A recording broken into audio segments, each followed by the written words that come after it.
everybody. Buffy the Rate Slayer here, and we are back with the second episode of the August Weekly Market Insight Series, coming directly from the Capital Markets Trading Desk at SunWest Mortgage Company. Global bonds fell at the start of the week as the investors were concerned of further interest rate hikes. The market was flat for the first 3 days of the week as traders remained cautious ahead of the key inflation data. Consumer credit increased by $17.9 billion in June, following an upward trend of $9.4 billion in May. It increased at a seasonally adjusted rate of 4% during the second quarter. Consumer credit increased at an annual rate of 4.3% in June. The credit expansion in June was driven entirely by non-revolving credit. June showed the first drop in revolving credit since April 2021. The increase in consumer spending is providing a key support to the economy despite high interest rates. The trade deficit decreased to $65.5 billion in June from $68.3 billion in May. Imports were $3.1 billion less than May imports, and exports were $0.3 billion less than May exports. The lack of growth in exports and imports indicates weaker demand overall at home and abroad. The core consumer price index increased by 0.2% for a second month. Total CPI was up 3.2% versus 3% in June on a year-over-year basis. Investors are anticipating that the Federal Reserve will pause the rate hikes in September. The CPI data is strengthening hopes that the Federal Reserve can control inflation without triggering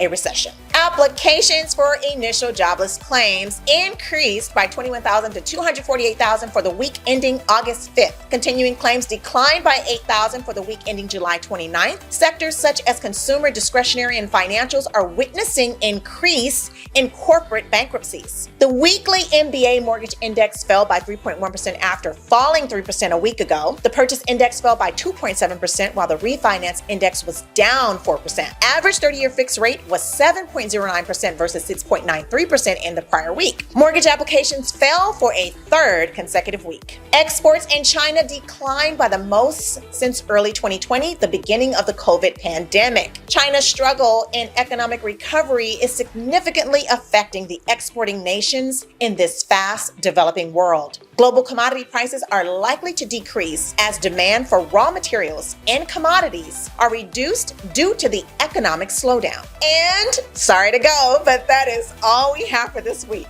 As always, join me again next Friday to get updated with our news, and our trading desk will keep you informed with our pricing incentives. Have a great weekend, everybody. Buffy out.